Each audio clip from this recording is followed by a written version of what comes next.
going on, Dank fam? It is your boy Mike Diesel. We are out here with Betty White and Mateo. It is Saturday stunt day, that's why nobody's here. But today we are putting in that work. We got Betty all fixed up. I went ahead and shredded her tire up, tried out my new tire machine, which hopefully I get a little deal with them so I can do like a review video. But anyways, today's video is focused on walking around Betty White and showing you all the ins and outs of this build. The last video you guys seen that I was just showing you the process of me building it, but it was more of like a music video. I didn't really want to go into detail step by step. You guys that are serious about building stunt bikes kind of know what's going on. I'll break down the parts and my setup and basically explain to you guys how this bike throughout the years has become the best form of the stunt bike that I could build. Before we get into that, I wanted to show you guys my van so far. There's a lot of detail going into this to make it a off-grid moto van, camper van setup. So if you guys are interested, comment that you guys want to see this van walk around and I'll get a little tour for that. But I feel like when I post van content outside of motorcycle content, you guys ain't feeling it. But look, we got a hammock chair.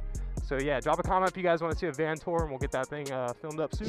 All right, so starting out with Betty White. Betty White is a 2003-2004 Kawasaki Ninja Zx6r. This bike I bought about 5 or 6 years ago. I'm losing track at this point, but being your personal stunt bike, one that I've ridden pretty consistently throughout the years, being my main stunt bike, I'm super thankful and blessed to have this bike still up and running with the original motor. In fact, while I'm thinking about it, the clutch I think is original as well. So the clutch plates and everything, I think they were blessed by a Pope back in 2003. I'm not exactly sure, but the big components with this bike is the power plant being the motor. With most stunt bikes, that is usually never messed with. You're not putting in race clutches, you're not doing pistons or anything like that. So when you get a stunt bike, whether it's a Ninja, R6, Zx6r, Honda, whatever it is, people usually don't do any engine work. That's going to make the bike less reliable, and with stunt riding purposes you don't really need more power in that sense. The way you get more power though is putting bigger sprockets on them. So this rear sprocket is a 68 tooth rear sprocket, and then the front, it is a 13 tooth front sprocket. So that means we're down 2 in the front from the stock 15, and then the rear I think is a 47 or 45, so we're up like 22, 25, 50,000 teeth in the back. Basically this bike has insane amount of torque. People say how fast does it go? Probably like 90 miles an hour, but the way that we ride these bikes, once again, we're not trying to go fast on them, we're just trying to get torque. So with this bike, 0304 Zx6r, a lot of things that go wrong with this bike is the frame. You'll snap the ear right here. So we went ahead and swapped out to a badass steel frame. I powder coated it in this Nardo gray. A lot of the bike's color scheme is gonna be the Nardo gray for all the frame crash parts, for the handbrake bracket, little details, the sprocket. And then I wanted to break it up in the rear, having like a more stock look with the black subframe and the black swing arm. I'm not a big fan of crazy colored swing arms. It kind of makes the bike not really look factory. But I was trying to get that custom factory look going, which turned out pretty well. So we got some green accents. We went ahead and did a Core brake line setup. These are just like hand-me-down brake lines from like 4 different stunt bikes throughout the builds. It's a foot brake line right here. My foot brake I thought went bad on the 0304 Master, so I went ahead and swapped it out to a new gen Master. Yes, you can make a new gen Master work.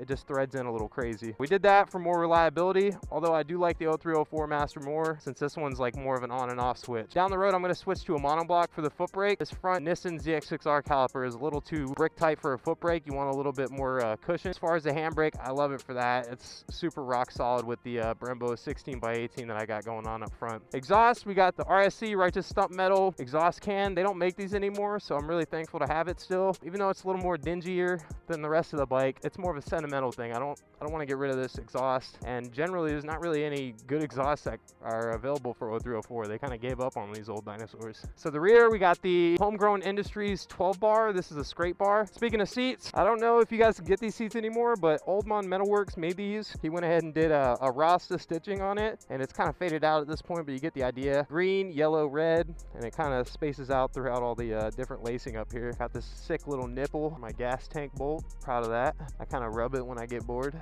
or lonely. A lot of detail on this bike, just a lot of parts throughout the years, meeting friends or companies, and just stuff that I believed in. If it worked on the bike, I'm gonna keep it on there, and turns out to be this end result of a super tanky bike, you know? So the number one biggest piece of labor that was on this rebuild of this bike was polishing up the motor. I feel like when you're rebuilding an older bike, some of the best builds that I've seen online is them taking the time to restore the engine, the metal parts, whatever hard metal parts that they have. Stuff like the engine you could spray paint, but it's not going to be good long term. So the best way to do it is just to polish it out. Different materials and machines and stuff that you can do, but the broker you are, the more elbow grease you're going to have to apply. So myself personally, I use maybe like less than $50 worth of materials and fluids and stuff, but it did in turn cost me about 12 hours hours plus worth of elbow grease labor just scrubbing this engine away. But I did the engine scrubbing while I was waiting for the entire bike to get powder coated. So it was a journey, but I was just waiting in my garage with an engine and nothing else. Yeah, you get obsessed pretty quickly with every little molecule getting out of this thing. Can't really see in the exhaust, but I have some header wrap right here. I'm not a huge fan of header wrap, but it's been working out pretty well. I have no complaints with it. They give you a silicone spray that you can spray on it to harden it up, but it makes it like matte and nasty and ashy looking. So I haven't sprayed that on yet. The only thing I'm religious about doing, since everybody says, oh, it's gonna make your pipes rust, is if I wash it, if I get it wet, I run it for a while to get it nice and hot and steam off all that excess moisture that's trapped in the pipes. And then I'll load it up or whatever else. We got some new coolant lines. They are like a green silicone versus the basic black stock line. And then I have two R6 fans. These are R6R fans, not the regular R6S fans. Very important. They're thinner, and you'll know that they're the right ones because one's black and one's gray, depending on which side. Damage control radiator cage. A bunch of other radiator cage brands out there. It's not really too particular. Just make sure you got the dual fan set up. That's what's most important with this. If you guys are doing your clean air mod, basically I have two block off plates on the top cover. And then at the rear crankcase has a long ass tube all the way up to the front here where this filter sits. And this is your breather filter. And so as your bike's doing super long wheelies, this thing's just like, help me. And yeah, that's how you keep it from blowing up. Engine ice coolant, of course. A Motul 7100 oil, always in all my bikes. And a motherfucking chrome kickstand. Better watch your girl, dude. A lot of you guys ask about my handlebar setup. I use pretty much a KTM bend on like Renthal or Pro Taper. But what a KTM bend does is just gives you a longer portion right here that is straight after the bend stops, so you get more room for lever placement and customization and stuff like that. Up front we have the new gen 13 plus front end as far as forks, front wheel, fender. We got the shock socks, big supporter of the channel, much love to those guys. And then we just have some basic black core brake lines going up to this beautiful Brembo 19 RCS. The handbrake once again is a 16 RCS 8. I don't even know how you say these handbrakes, but yeah, it's the 16 by 18 one that folds and then the 19 that folds. The proper fancy brakes for a new gen stunt bike. The forks, they have Race Tech springs in them, so they're built to my weight and it helps with not blowing them out as easily. One big plus is I learned how to rebuild these forks this week, so I'm really stoked that the forks that I rebuilt on the bike that I'm riding still haven't blown. All right guys, so let's talk about the elephant in the room. You guys don't really care about the parts on this bike. What you really care about and what you click on the video for is how did I put 24 Zx6r Fairings on an 0304 frame and motor and all that good stuff. I'll break it down for you because it's pretty impressive how well these things fit. First things first, you're gonna want a 0304 fairing stay that supports 19 through 23 plus or a 24 specific fairing stay. So what that means is it's a fairing stay that has the holes for this 0304 to mount in, and then the rest of it is just like a new gen fairing stay. You got all this stuff right here, blah blah blah. So I was just kind of mad scientist experimenting with this. I sold a bike that had these fairings for, so they were sitting in my garage, and I just started hacking and cutting away and ended up piecing it together so easily that I was like, man, this is gonna be the new wave soon. But basically on a new gen, like on a 24 stunt bike, when you put a cage on, you have to actually cut into here. But if you can see right here on this 0304, I got everything mounted up with the normal mirror mounts. All this stuff's pretty good.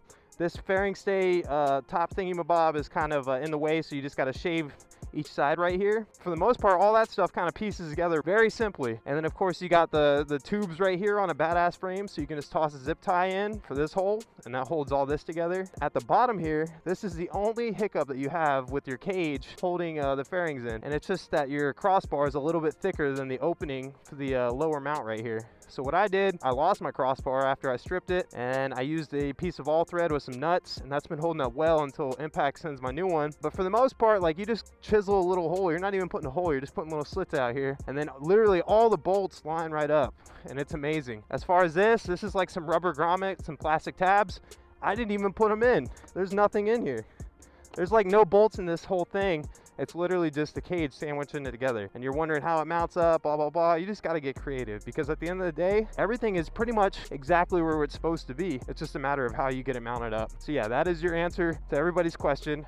How did you put a 24 fairings on a 0304 frame? You get really stoned and you figure it out. I made some headlight covers out of an old 21 Zx6r side fairing, that white and gray scheme, RIP, and it matches the cages and all the other gray parts perfectly with that. Even the belly, like look at the belly has a little clip right here and then one little push pin, and it pops right in, no problem at all. Same exact thing on this side, a little zip tie holds this piece on, and then the lower mount right near the kickstand bolts right in. So as I was putting this whole thing together, it was just making it seem more and more like Kawasaki designed these fairings to bolt right onto an 0304. Like, they're just tired of seeing those dinosaur ass fairings bouncing around. So they're like, all right, let's just make the 24, 25 fairings fit 0304. In my eyes, I say this is like a 2003, 2004 Zx6r with an AI rendering. As far as the tail, I do want to get like a 0304 black OEM tail with the little white or red Ninja logo right there. But that's a needle in the haystack. And if I order a fake one, it's gonna break pretty quickly, and it's still like 150 bucks. But this is like such a crazy, like aggressive slash sexy clean look. It's just like the perfect balance for me. Business in the front, party in the back. Some details on my tank. I like a nice wider opened lip and nice and lower with a flat top right here. And I like a lower lip right here. That way you're not really committed into the tank. I'm used to my butt kind of hooking me in now at this point. So I'm not too worried about the tank lip being aggressive to lock me in. I want it to be a little less aggressive so I can pull out a lot easier. I want my pull out game to be insane, and that's why this tank has no kids. As far as the upper controls, one of the biggest things that I changed was right here. Instead of like a OEM switch, this is my on switch, and then this is my ignition. So the bike turns on this way, and I got this switch off Amazon. I guess I'll put the code for the switch if you guys want it. It supports the channel if you guys buy it through that link. But let me just forewarn you that thing's kind of a piece of junk. I specialize in making my wiring as best as I can, and then the switch ended up being the issue when I had a big problem earlier. So that's why the switch has 2 buttons instead of 3. I cut the 3rd one out of my life, and now these 2 kind of give me headaches here and there. So I keep an OEM switch in the van on me whenever I go riding, in case this thing dumps on me. It's pretty much the only aftermarket thing other than the OEM that's on here. Of course, RSC easy pull clutch lever with the 1-finger style clutch. We got the Betty White name tag. We got some homemade brackets right here on this triple. It's got some holes, and I just made some little aluminum tab thingy mabobs. Just a lot of DIY. Like, how do you want these things to sit? Okay, I want them to sit right here. Cool, I'll just make a little aluminum tab and then put some holes in that tab and put some screws in there, and boom, now the resis sit exactly how you want them to. So this is the new Betty White, people. Overall, more power, more brakes, more sexy, more refreshed, and just a great bike. That's about it on the bike, people. If there's any other details or any other things that I missed on the bike that you're curious about, feel free to go ahead and drop a comment in the video, and I'll try my best to get to all of them. But yeah, man, this is my unit. This is the best bike that I could possibly create and own. Really just throwing better parts at it over time, but nothing different, just newer, more refreshed stuff, better fluids, better brake pads, testing out better suspension settings. But overall, the unit, the base itself is exactly what I need. So hope you guys enjoyed this video. Like always, keep it dank. Later!